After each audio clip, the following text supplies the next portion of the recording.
আসসালামু আলাইকুম সম্মানিত দর্শকবৃন্দ।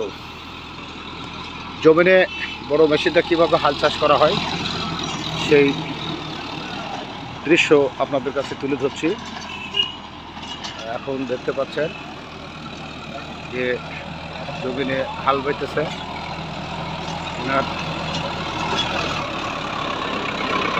আসসালামু আলাইকুম, কি নাম আপনার? আনোয়ার। এই মেশিনটার কত লক্ষ টাকা দাম? 24 লক্ষ। এটা নিজেই চালান? প্রতিদিন কিরকম টাকার হাল বওয়া হয়?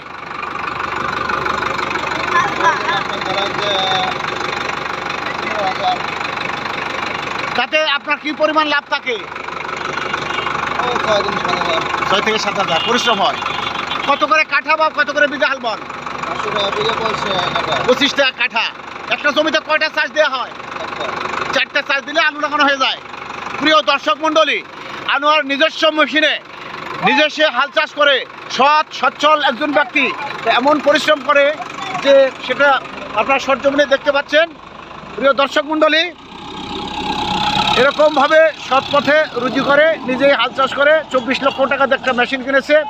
এই মেশিনটা দিয়ে সে হাল চাষ করতেছে, কৃষকদের সুবিধা হয়েছে এবং এই হালের দৃশ্যটা আপনারা দেখতে পাচ্ছেন। মনোমুগ্ধকর পরিবেশে সে হাল বইতেছে। বড় মেশিন, বড় চাকা। প্রিয় দর্শক মণ্ডলী, এ ছিল জমিতে ট্রাক্টর মেশিন দিয়ে হাল বওয়ার একটা সুন্দরতম মনোরম দৃশ্য। প্রিয় দর্শক মণ্ডলী, এই ছিল মাঠে থেকে আমি এমডি আব্দুল হামিদ আপনাদেরকে হাল চাষের একটা প্রাকৃতিক দৃশ্য দেখালাম। ধন্যবাদ। আসসালামু আলাইকুম রহমতুল্লাহ।